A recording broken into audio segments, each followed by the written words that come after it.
Hello, everybody, and welcome to the Skeptic Hangout, the place where we sit back, relax, and chit chat about intriguing and sometimes controversial topics through the lens of skepticism. I am one of your hosts, Laura from Unapologetically Me, and I have with me today not one but two Richards, one from the Skeptic Takeout and the other from the Yorkshire Atheist.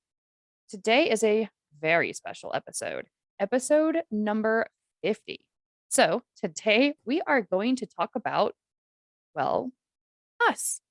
So grab your English tea or your pistachio latte breve and join us as we talk about the single most important thing deserving of our skepticism, ourselves. This is episode 50, Skeptic Hangout.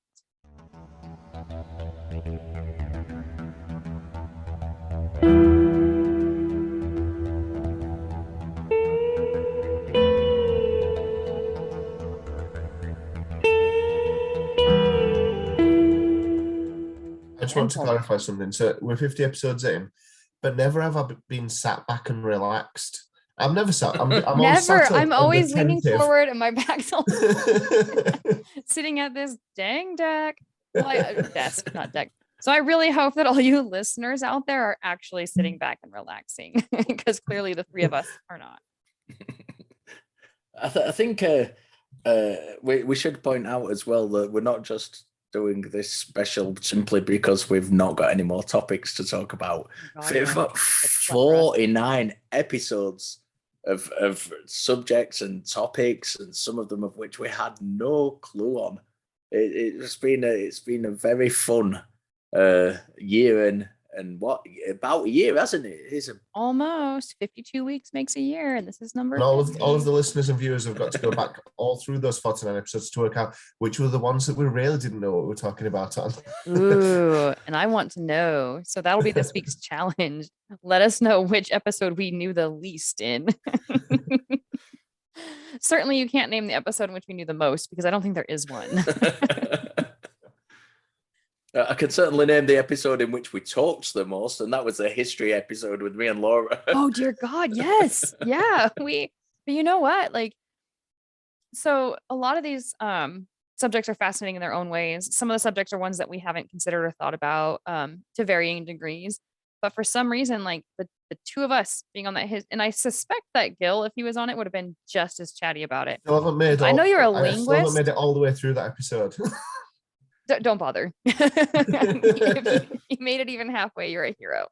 But no, but while your background is more in linguistics, I still suspect that you have quite a bit to say on the history subject. Yeah, it's one of those areas that because in Britain you get to year 9 in high school. It's like the third year of high school, and then you get to choose what subjects you do. I don't know if it's the same now, but it was when I was at school. And I didn't take up history because I knew it involved lots of essay writing, and my right hand was not about essay memorizing writing. Dates. Oh, my days. So I didn't choose that option. However, I think my interest in history has actually grown since then, when I don't have to study it and I can just find stuff out that I find interesting. And there's quite a lot of it to know about. You can choose which bits you like the most and look at those for a bit. And yeah, I would have had lots to contribute, but I certainly would not have wanted to extend that episode any further. So it was long enough as is. No, but you know what? Someone on Facebook I posted the other day, they were like, I like history before World War II and excluding the Renaissance or something, like medieval England, I think is what it was. And I think it's because those things are the ones that are just the most rubbed into, public school kids' pliable little brains. But I had to agree. I was like, you know what? There's times in history that are just, they feel tedious to learn about. And everything from World War II forward into the present day is right? Don't teach me anymore. As important and pertinent as it is. I was watching a program the other day with my kids about, I think it was called Castles. It was a history program about castles. What was it about, Gilliver? Castles. It's a very elusive title. It was about squid. And it was talking about I don't know what castle it was, but I think it may have been Tower of London actually. And it mentioned William the Conqueror, and it actually got me thinking to when I was at school, and that was that kind of the first history I can remember learning. And it's strange because just piggybacking on what Laura said, because that's actually when I think about like castles or kings and queens and things, I always think about William the Conqueror. So like that introduction you have at school, those subjects you learn at school are so like stick with you, and Mhm. and they're like you tend to, well, I do anyway, tend to gravitate to them if I'm talking about a particular subject in history. So yeah, just confirming what Laura said. Yeah. Well, and at the same time, I think a lot of it has to do with the way that school presents history. It's a lot of like memorizing facts and memorizing dates. And we've found some curriculum that we use and stuff that we kind of develop ourselves where it's more immersive and more exploring history and asking questions. And I don't know, I haven't been in public school in like 20 years, so a lot may have changed between now and then. But the idea of having to just memorize people's names and dates and how different things connect without really being immersed in the whole culture and society and like historical context of everything. I mean, certainly it's not like kept secret, but it really feels like the emphasis is put on like, okay, now what year was the Treaty of Versailles signed? Right? What year was the Declaration of Independence? And it's like, yeah, those are all important things, but holy shit, is rote memorization tedious, Yeah. right? And I think it's true Do for most people. I know certainly you in primary think? education in the UK at the moment, there's a lot of focus on like in history, learning to be a historian. So like looking at sources of evidence and reliability and, comparing and contrasting different ideas and periods and things like that. So there's a lot of focus on the sort of the skill of being a historian in addition to the sort of, memorization of facts and things, That which I think answered the is, second part of my question that I was I love about it. to ask. The first part was, do you think that the second part was actually what's it like being a teacher in school now? Wow, what do you find and what are the kind of methodologies? But the first part of the question was, do you think that that kind of just learning facts that I did at school, and it's that's kind of informed uh, the fact that people are sometimes quite rigid in the thinking. Mm. And do you think that's informed from an early age, from that kind of school system of fact, fact, fact, fact? So you go through life thinking there are facts that are kind of unchanging, and I think as well, it's like I'm doing one of those things where I'm going to say something which sounds like I'm not answering your question, but I am answering your question. Like facts are like learning rote facts about history, for example, are completely pointless nowadays because I can literally whip out my phone and find the list of all the kings and queens of Britain and back to, whenever Anglo-Saxon kings and queens, Ethelred and all that lot. Like the memorization of facts isn't as important as the understanding of asking questions. And yes, you do need to know some facts of things in order to be able to talk about anything, or you can't compare and contrast things that you have no idea about. But I think it's interesting. So hang on, I was going to think of something else. So I'll answer your question, but I've forgotten it. What was your question? do you think that like learning facts, like I did Yeah, it when I was at school, right. I'm back with you. informs people? Go on. Yeah, so like I remember being an adult and not realizing that there was a Republican revolution in Britain in the 1600s, and we went without a monarch for however many years it was, and Oliver Cromwell and all that lot.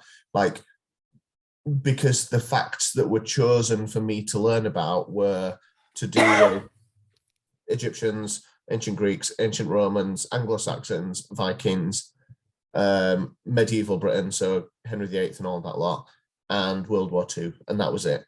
And so like there were big chunks of history like in the 1600s, which was incredibly just crazy. I mean, when you read about it, it's crazy. The fact that, well, everything that happened, I'm not going to lecture everyone on Oliver Cromwell, but like the stuff that happened in that period is mind boggling. And nobody even like mentioned it. Like it wasn't brought up because it wasn't on the list of facts that people needed to learn at the age that I was when I studied history. And that gives me, knowing that or not knowing that, as an example, gives you a really specific idea about what's happened in the past. Even things like, I've just listed off specific civilizations in the past.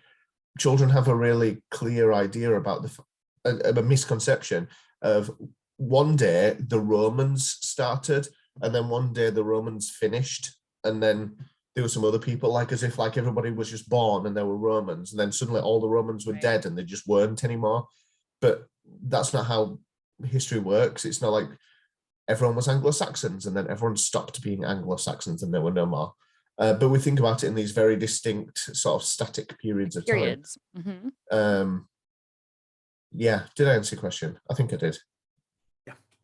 Yeah, dude, so this is what I love. I actually think that instead of talking about ourselves, we're actually having a second history episode, which is just tickling me to pieces. Right? Yeah, I was actually going to come off that. But before we get back on track, I really wanted to get my 2 cents out there from what Gil said, because it's like it's almost infuriating, but it's also really, really fascinating.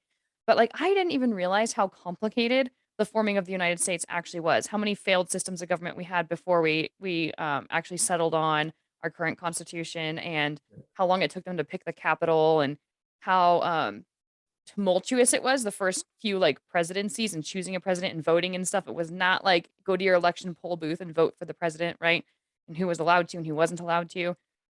None of that. Like, I didn't learn any of that until within the last few years when I'm doing my own studies and looking into things myself. And that specifically was to be able to teach my own kids, like in homeschool, to teach them American history. I think I learned more from those classes than they actually did, because I was pre-learning it and then I was teaching it. It blew me away. So I just had to get that out there. Like, history is fascinating, but also how we present history in our cultures is it's almost infuriating, but it's interesting. I think all of that is a good demonstration of the fact that if we're having an episode about Skeptic Hangout, be cautious that there may be tangents and rabbit holes down which we travel. You never go off on tangents. I don't know what you're talking about. No, but like, you were just like, we're just doing another history episode, guys. And like, we were just like, oh yeah, shit, we did that by accident, didn't we? This is the... Go ahead. It's your turn. No, it's your turn. I was just going to say this is part of the joy of doing this. The unscripted aspect of it, the fact that sometimes we're like literally just thrown in the deep end of subjects we have no idea about whatsoever. And it contrasts so much to kind of other round table subjects, because sometimes, you know, both myself and Laura do different shows, and you know, sometimes you're working from articles, or you're working from like stories, or you're using your own kind of your knowledge or subject base. We both host Jenna and Justin's show on parenting, on secular parenting. And you know, we're both parents, so we have kind of a subject knowledge, if you like. Whereas we on this show, sometimes we, like as we said at the top of the show, sometimes we know nothing. We're literally just thrown in at the deep end, and we're just like talking for 40 minutes. But that's amazing. That's like listening back to that, because I always listen back to the shows to make sure I've made no mistakes, because I like to correct mistakes that I've made. And listen back to that and listen to how much you don't know and how much you're like open to saying you don't know is very, very important. And that's one of the joys of this show for me. Yeah, no, I realize that when I say things on the spot, it's a lot of here's what's off the top of my head, and it could be wrong or it could be right. But there's some times where I present it more as like, this is a fact, or this is like the way it is, right? And then I go back and listen later, and I'm like, I could have just said like, well, off the top of my head, here's what I think. And I think we do. I think that a lot of times we do have that sort of like, well, here's what I think right now. But what I realize is when I reflect on a lot of those questions that we come up with for each other, like off the top of our heads, and we're just kind of like put on the spot, like you said, and we just answer it. When I'm going back and editing, I'm like, oh, there's such a better way I could have answered that. Or, you know, the way that I answered it, it actually isn't the way I really feel. It was just the first thing that came to my mind, and it was the first words out of my mouth. So it's very interesting to have that opportunity to sort of like reflect on what you just said and be like, that's out there now. It is set in stone.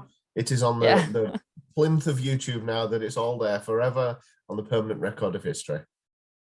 Yep. Yeah, and I think that's why well, I don't know whether it was intentional, but one of the things we did with the Facebook group, the discussion group, from the outset was correct mistakes that we did make, that we were conscious of making, and on the show, and that's kind of grown in tandem with the show as a place to do that.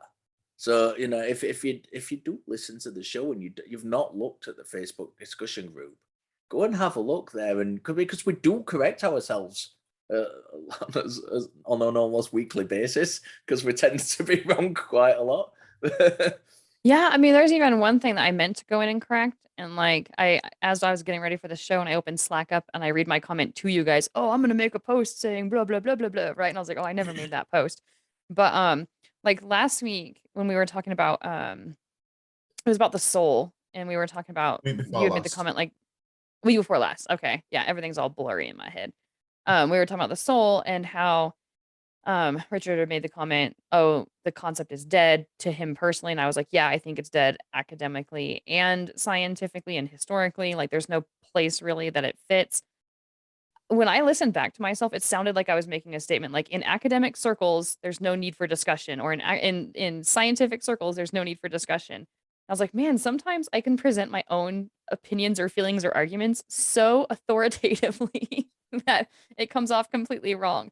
So I'll have to go back and do that. But if you're listening to this episode, there is my official correction. That is not what I was trying to say. I think we can all slip into that, and I think we've talked a lot about the stuff we don't know.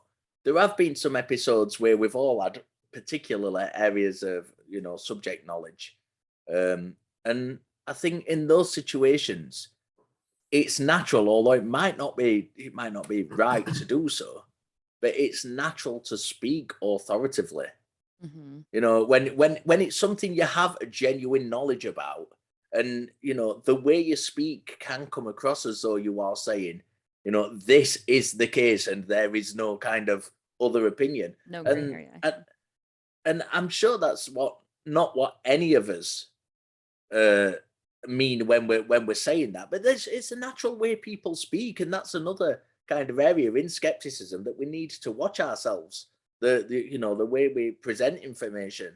I was pulled up on something the other day completely unrelated to any of this, and someone pointed out that the way I'd said something was very singular, as though I was the only kind of person to be in that situation, when it wasn't the case. There were many of us, and and I was so appreciative that I'd been pulled up on it, because we can sometimes, just the way we speak, and it might not be intentional, it might not be we might not be going out there to kind of present false information, but the way we speak and the way we communicate sometimes naturally does that, and it's always good to be open to being corrected on that.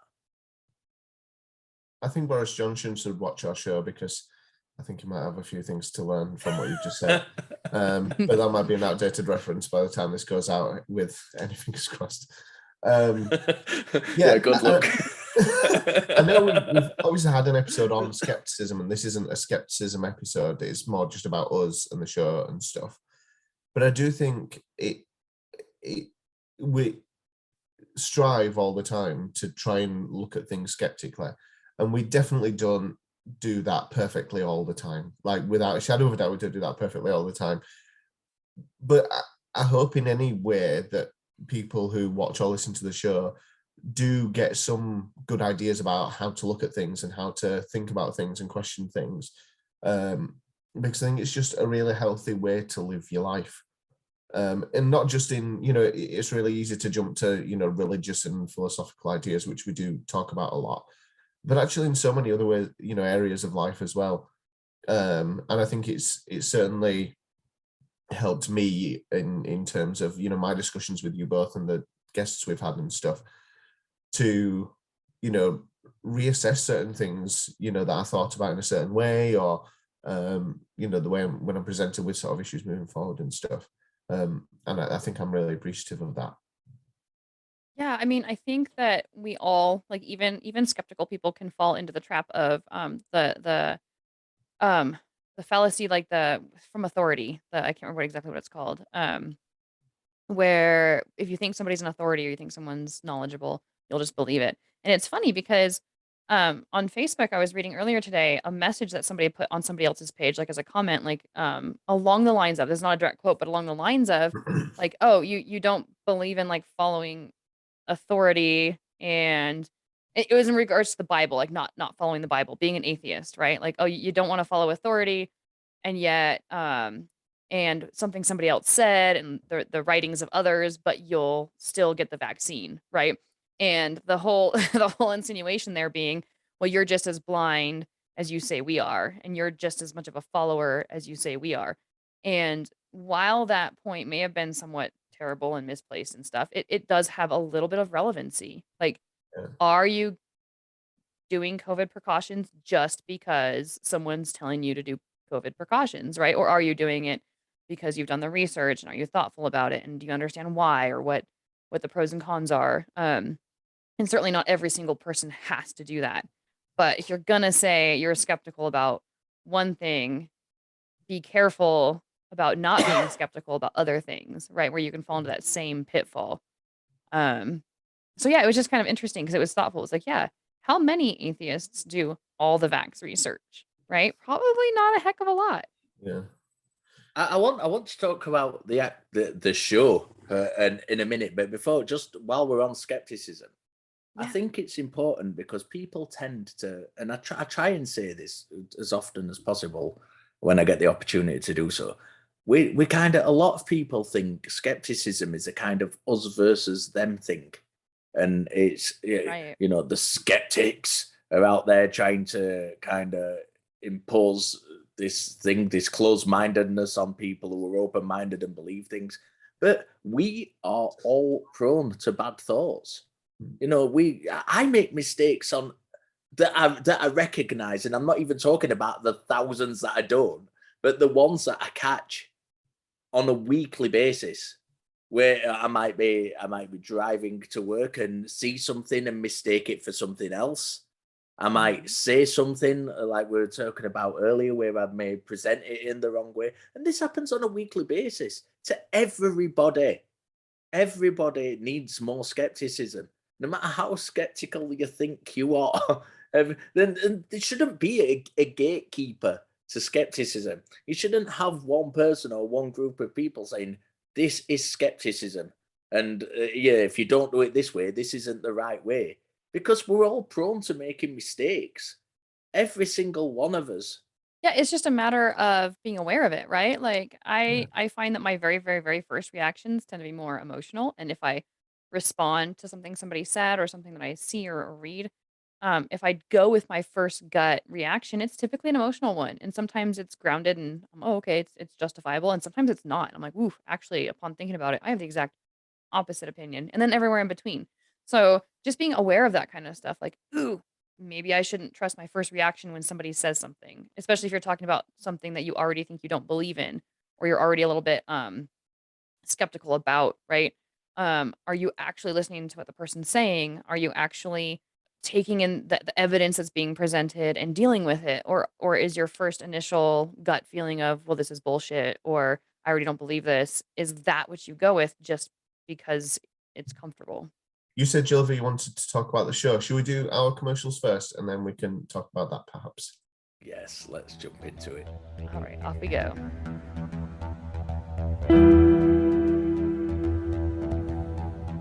Hello, so welcome to commercials. And we are going to be advertising ourselves because we're amazing. So I'm going to Because let we are our Mr. own Gill. sponsors.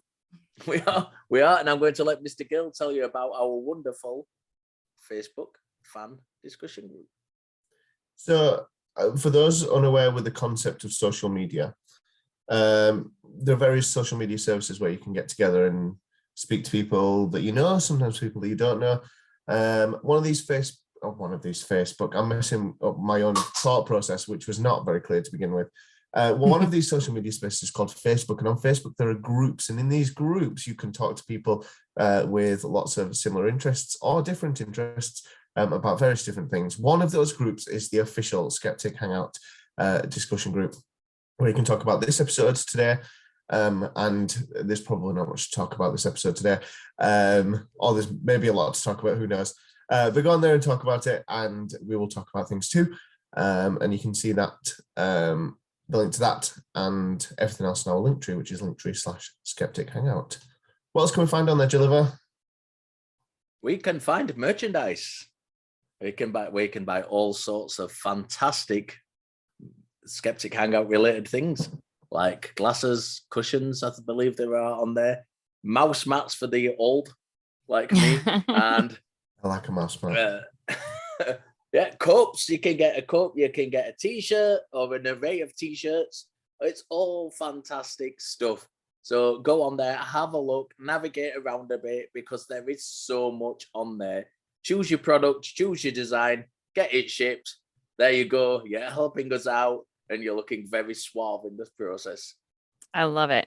So there are not many ways that you can support the show right now because we don't have things like Patreon set up for us right now. We're still trying to hash that stuff out.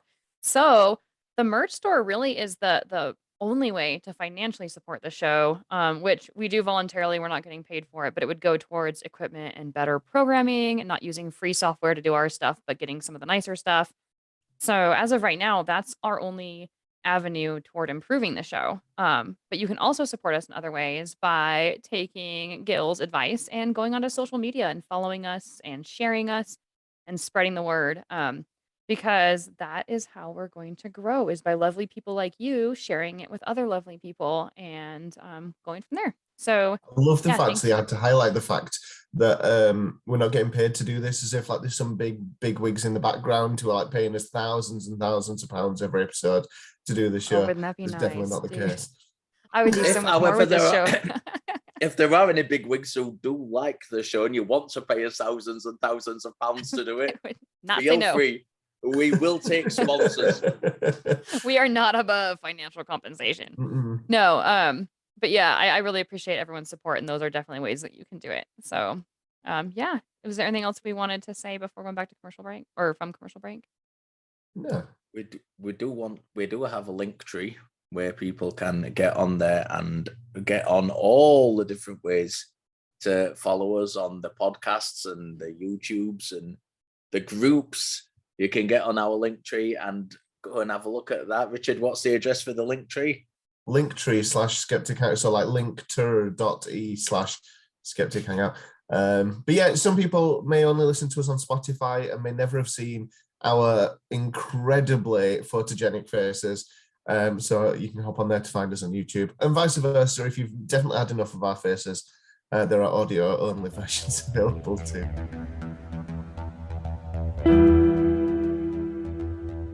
All right, welcome back from commercial break.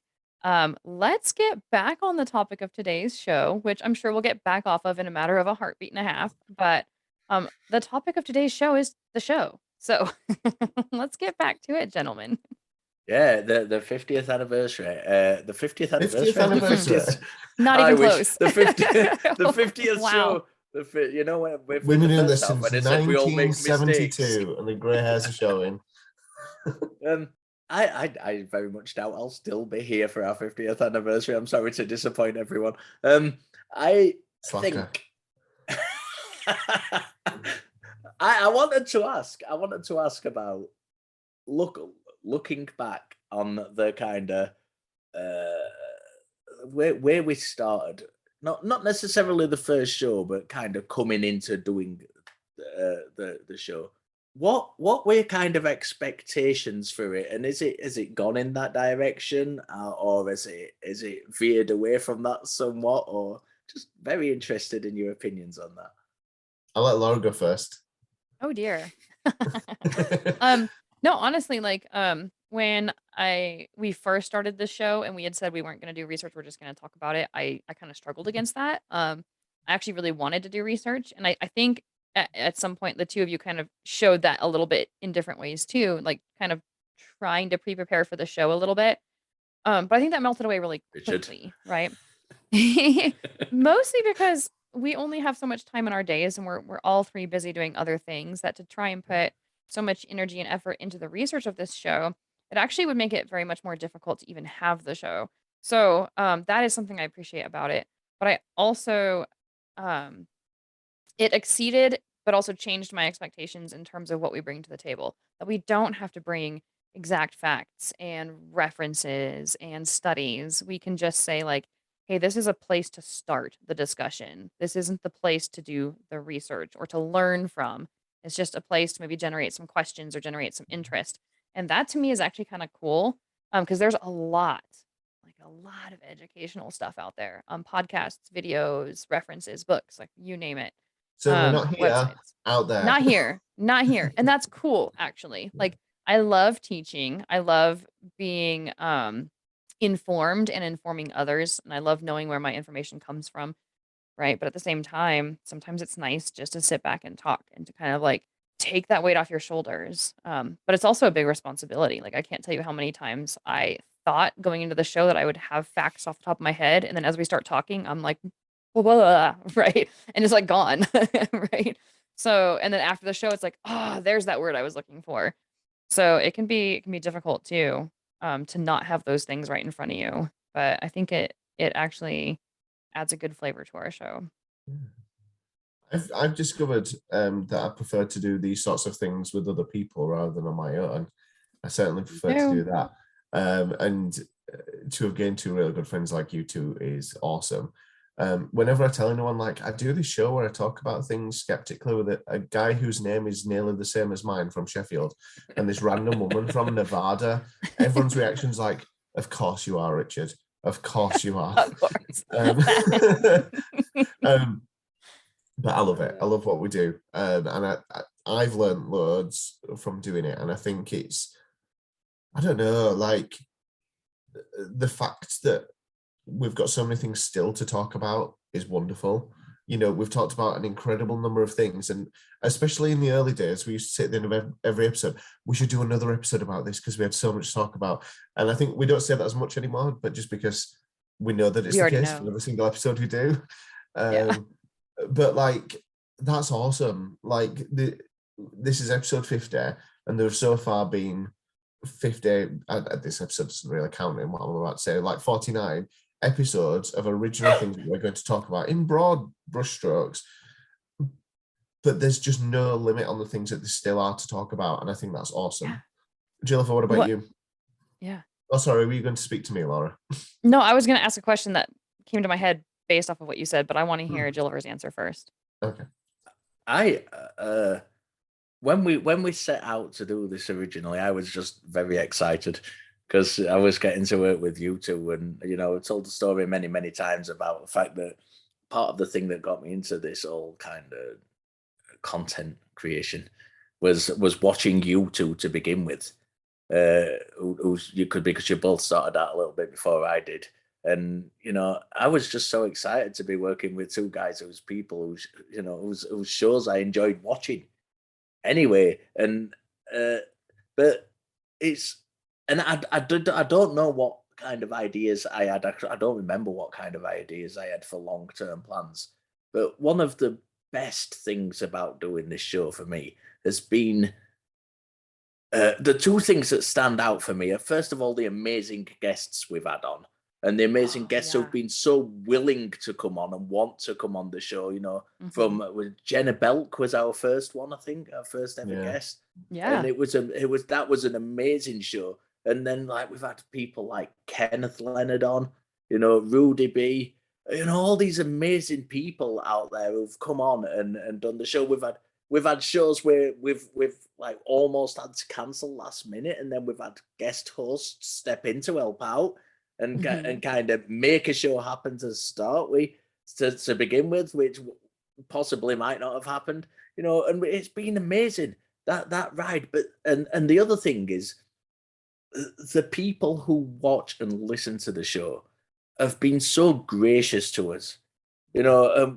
We've got people who've been with us from the beginning, and you know, there was one guy in the group and who's been in our discussion group from the beginning, and he actually messaged me the other day and said, I've not been around for a while, but I'm back and I'm going to catch up on all the shows, and I'm so excited about it. And it was like almost like an apology, and like, man, you don't have to apologize. You are the people who Right. make us do this. You know, But it feels don't so have to good to get that apologize. feedback. Yeah. Yeah, and we have had some good feedback. A good friend of mine, of one of my best friends in the whole world, and who does a bloody good film podcast, Josh Entner, who's has been on the show, and Laura's been on his show, and I've been on his show, and he says to me, he told me that his dad listens to the show and got really into the show, and he's a massive fan of Laura.